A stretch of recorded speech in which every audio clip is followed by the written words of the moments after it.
Hey guys, so this is just a little bit of a random video, but I wanted to throw these clips in here, and then just in case you guys either go to London or Milan, I had a couple of recommendations. So we were recently in London for a week, so there's two restaurants there I would really recommend.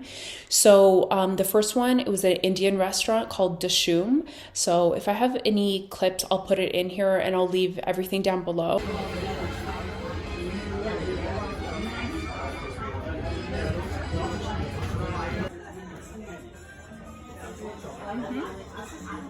Or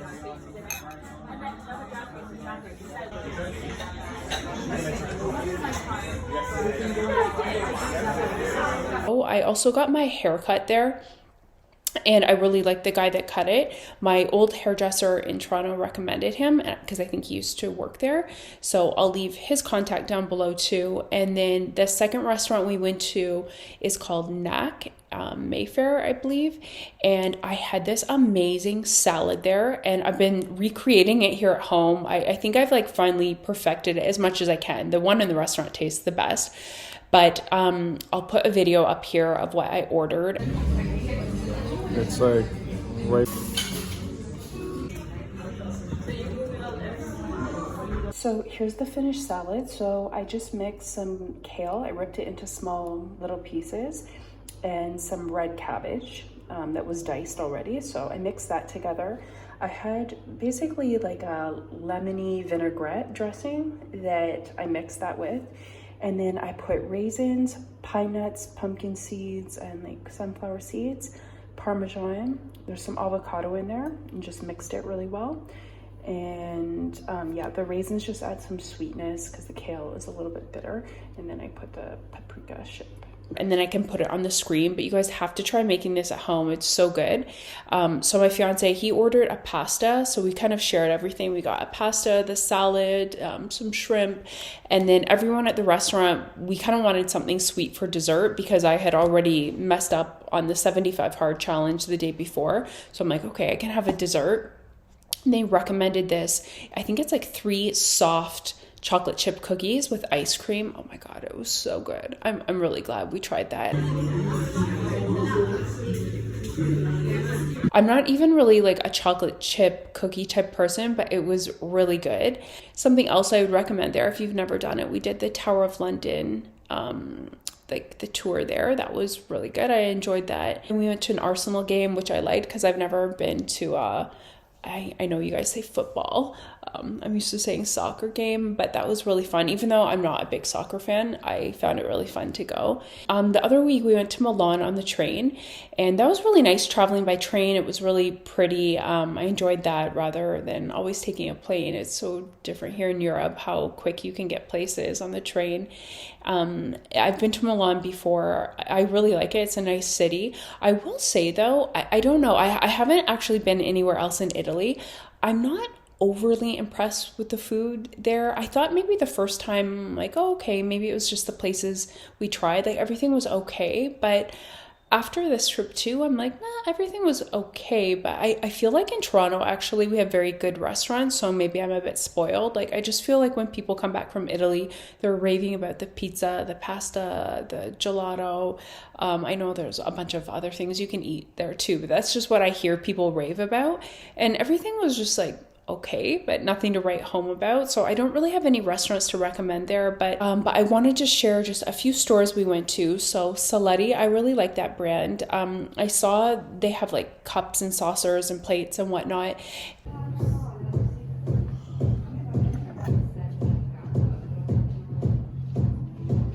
I really like the ones where the plates almost look like they're broken and then fused back together with gold paint or glue. I really like that. There's probably like a specific name for this type of plate. I noticed when we were there in Italy, like a few stores have things similar to this. So it's really cool. So I think I decided I'll probably order this stuff online just so we don't have to carry it home. And then we went to Cartel, the furniture store. Just we wanted to look at some lighting. There was a couple lamps I liked, but nothing that I was like dying to have, but I'll throw those clips in here. They do have some cool pieces, and most of it is pretty affordable just because it's made of acrylic.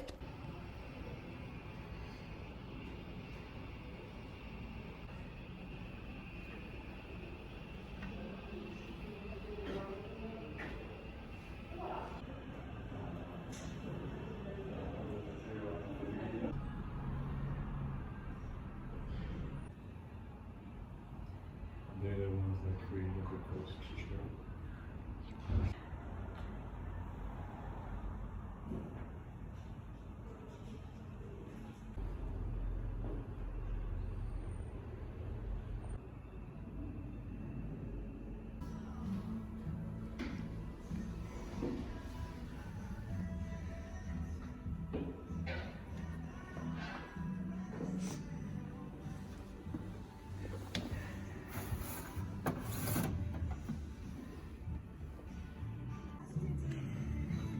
I like this mirror because it's acrylic.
So these are some little side tables.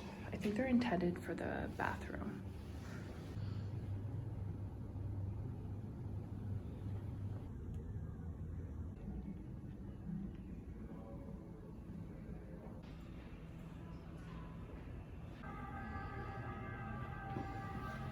And I just thought I'd throw this information in there because it might save you guys waiting in line if anyone is watching this. So I have actually probably never been into a Goyard store just because any city we've ever been to, there's a long lineup. I'm probably the most impatient person in the world. That is definitely my worst quality. I also absolutely hate the fact that you have to wait in line at these luxury stores. Like, you just feel like a peasant, and what I'm lining up to spend thousands of dollars in this store. I just feel so stupid. So I don't do it unless there's like something I actually really need. I just don't find it an enjoyable experience. Who does? I just think it's idiotic. I don't really care that much about that sort of stuff. Like, yeah, I like nice things, but I don't know, that takes away from the whole experience. I do feel though I really need like a nice tote bag, so I don't mind investing more in purses because I take really good care of everything. I keep it for a long time, but I was just really curious on the price of a couple things in there. We probably had to wait in line for 40 some minutes. The lady that helped us was very nice. The two things that I was interested in, they didn't have. They had the same item but different colors. So I can put it up here on the screen, just the prices, because I think these are popular items. Let me just get it. I wrote it down on my phone. So the first item I was curious about was the Anjou PM bag, and this was the one that is lined in leather, just because I don't really like the look of those like beach bags where it's canvas on the inside. I wanted it in leather. So I was interested in seeing that in black. They did not have the black one the day I was there, but she did have another color. I think it was like a yellowy gold one. I just felt like I couldn't really tell if I liked it because I really don't like that color. So she took my name down. She did email me a few days later and said that they had it there. I could come back and buy it if I wanted.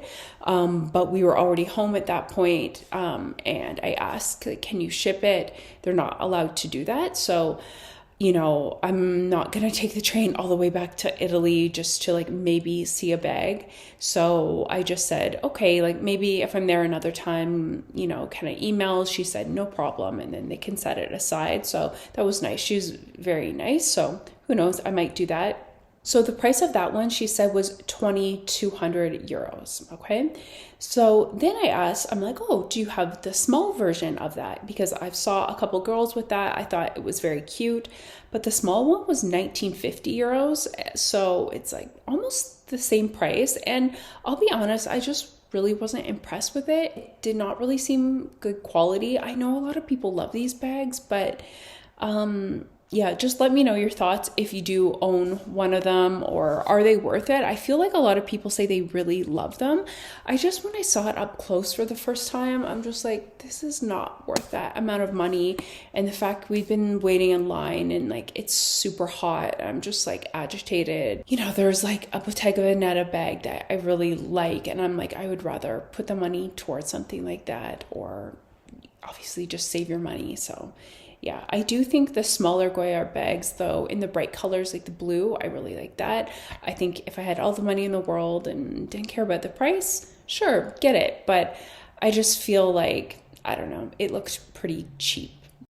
This sales associate gave us this list of restaurants that they recommended, so I just wanted to throw that in there if you guys wanted to screenshot it.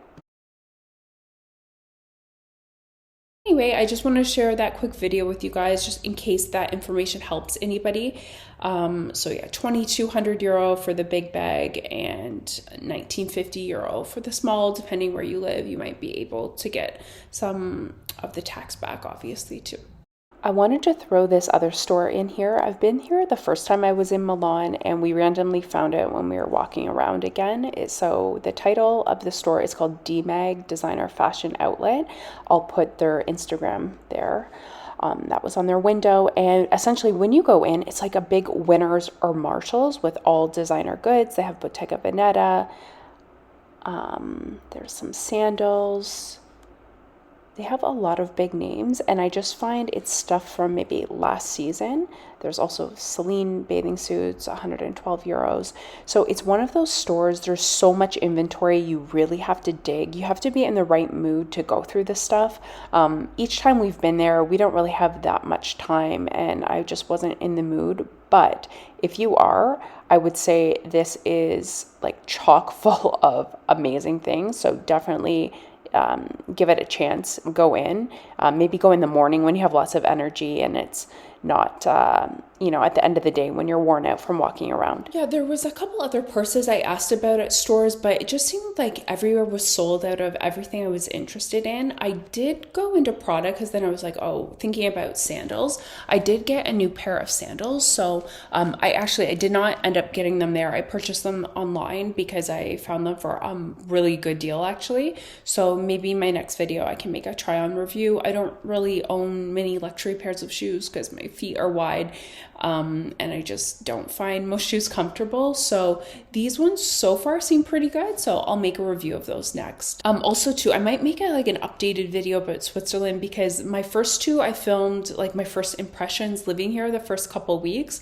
I wanted to film that because I know, the first couple weeks anywhere you're seeing things through rose colored glasses. So my opinion about a couple things have changed a bit, but overall, I think it's a very nice place to live. It's a little bit boring considering, coming from Toronto. Toronto's like a mini New York City, but it's a very nice place to live. I'm very grateful to get to live here. And the cool thing is you're so close to so many other cities, so many other countries. But just for me, I think because it is so normal here, I don't know if you would ever go out and see anybody doing anything crazy. It just is very normal. I'm just not used to that. So maybe that's why it seems a little bit boring. But even when we were in London, I don't know, just so many random strangers will start talking to you, or you see kind of weird things happening and you come home and you talk about it.